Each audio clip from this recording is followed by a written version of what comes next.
guys? Hope you guys are doing well. Today we're going to be looking at a potential new addition to the Dividend portfolio.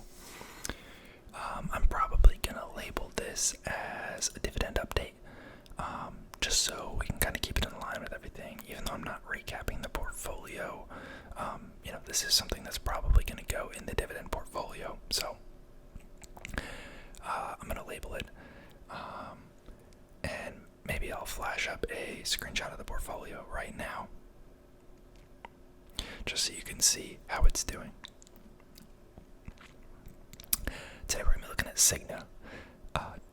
Normal disclaimer before we get started that none of this is financial, legal, or tax advice. I'm not a licensed professional. This is just my opinion. This is for entertainment. So take everything I say with a grain of salt. Do your own research and consult a professional before investing. Now, a lot of you have probably heard of Cigna. If you have not, they are a major healthcare provider. They act as a pharmacy benefit manager, health insurance plans for employers. So they have, I guess it's similar to a lot of the other healthcare conglomerates, United Healthcare, to some degree, CVS Caremark and Aetna, where they kind of have wrapped a couple things up into the envelope of what is the Cigna Group. And I believe there was just some sort of merger acquisition of Evercore or Evernorth. I don't know too much about that, but let's get into them as a whole.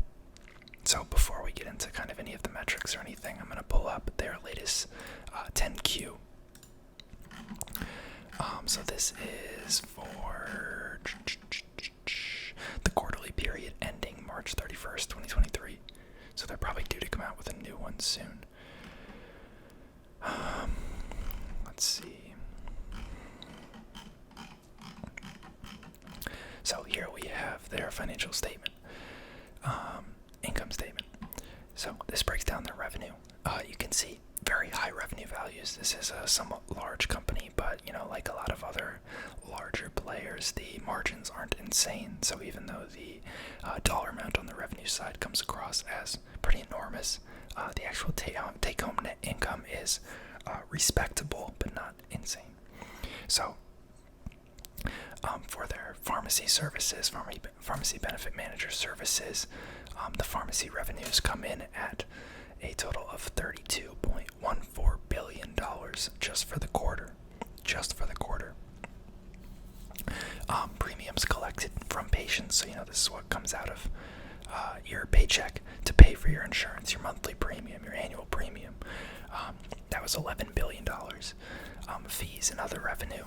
I assume this has to do with fees that they collect on behalf of drug companies and pharmacies, but also on behalf of potentially patients. I'm not too sure how that breaks out. It is a much smaller portion of their revenue. That's $3 billion. And then, like most insurance companies, they have some degree of investments. So they have investment income of $277 million for the quarter. That is the nice thing about insurance. That is one of the reasons that Berkshire was able to do what they did, is because with insurance companies, you have a float from all the premiums. You're collecting premiums in. You have to pay out people for their claims. Hopefully you're making more on the premiums than you are on the claims, but even in between the collection and the payout, you have this pool of money that's sitting there, and you can invest that even if it's in very short-term things, and you can generate a return. And if you think about it, as long as your premiums and your claims are somewhat constant, the pool of money will be rather constant in size. So in theory, you can invest in even longer term things. Berkshire was able to do that with Geico auto insurance. Now has property and all that stuff, but Cigna, I imagine, does something very similar with health insurance. So that brings them to a total quarterly revenue of $46.5 billion just for the quarter. That's insane. Then we have their expenses. So you can see pretty high expenses on the pharmacy and service costs, medical costs, and selling SG&A expenses, and then amortization. So that brings them to a total net income of $1.3 billion for the quarter. Pretty respectable. If you take out less net income attributable to non-controlling interest, I always forget what that means, but that leaves you with $1.267 billion in shareholder net income, or an EPS of $4.28 per share for the quarter.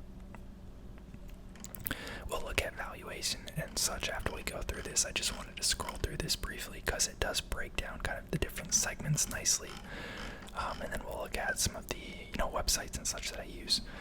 So they have about $8 billion of cash on hand, $1 billion in investments. This accounts receivable.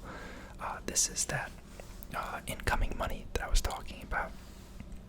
Inventories, not too sure what that is. That might be related to like pharmacy services.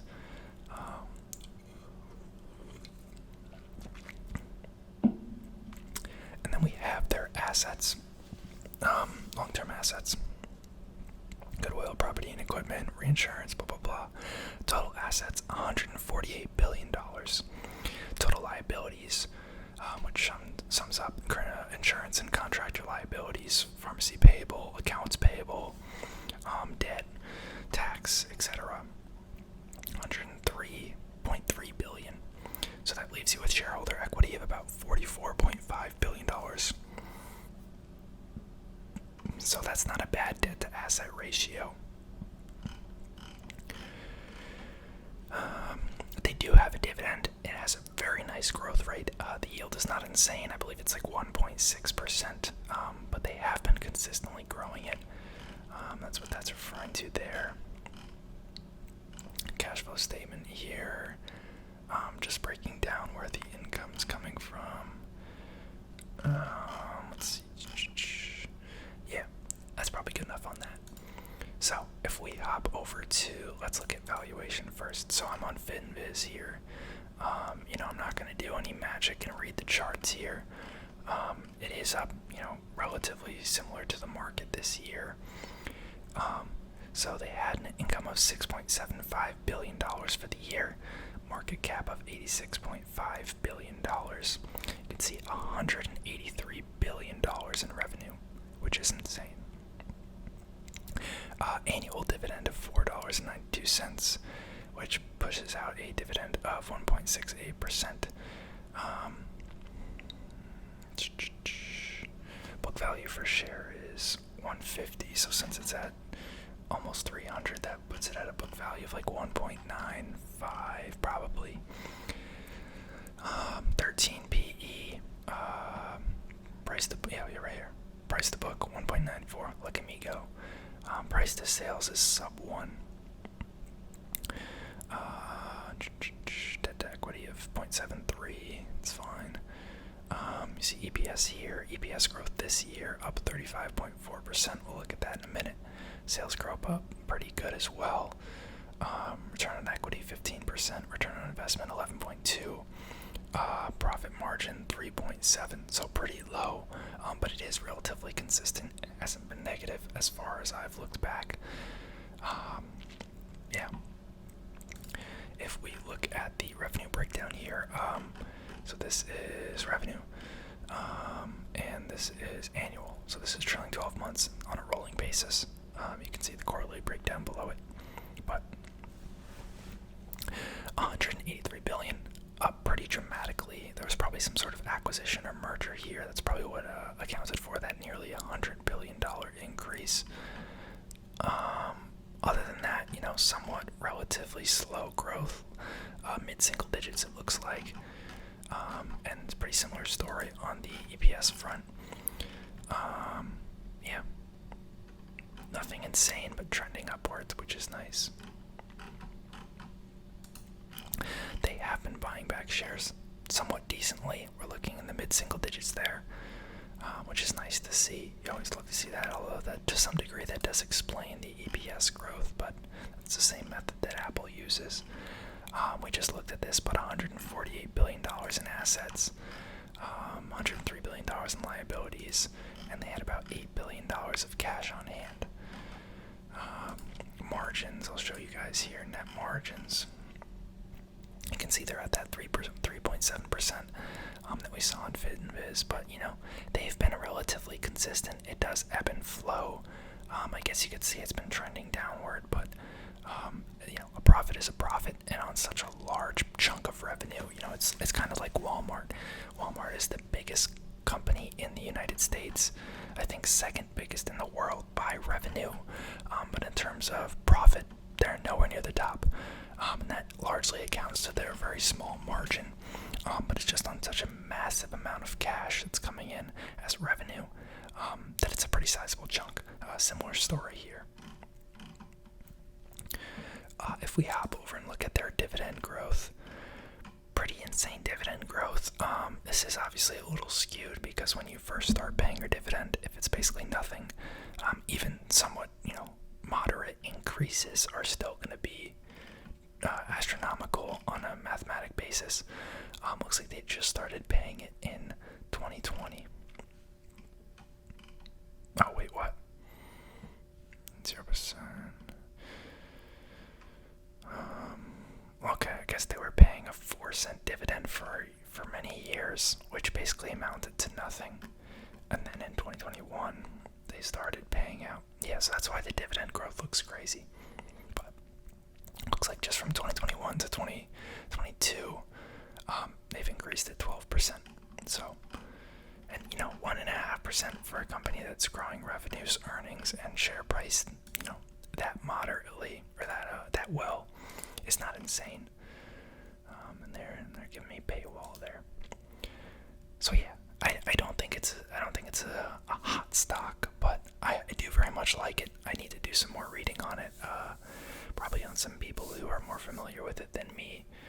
I know the healthcare insurance space in general, there's a lot of blue tape, a lot of things that can inflate cost, a lot of government policies that can affect it.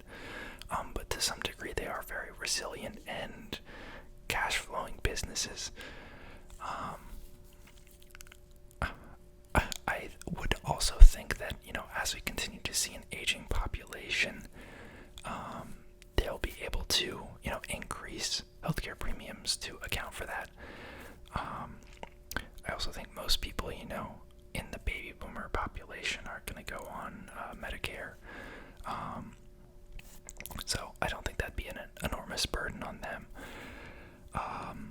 But yeah, let me know what you guys think. I may or may not decide to pick this up tomorrow, or I may wait. But we'll see. But potential pickup in the dividend portfolio. Let me know what you guys think.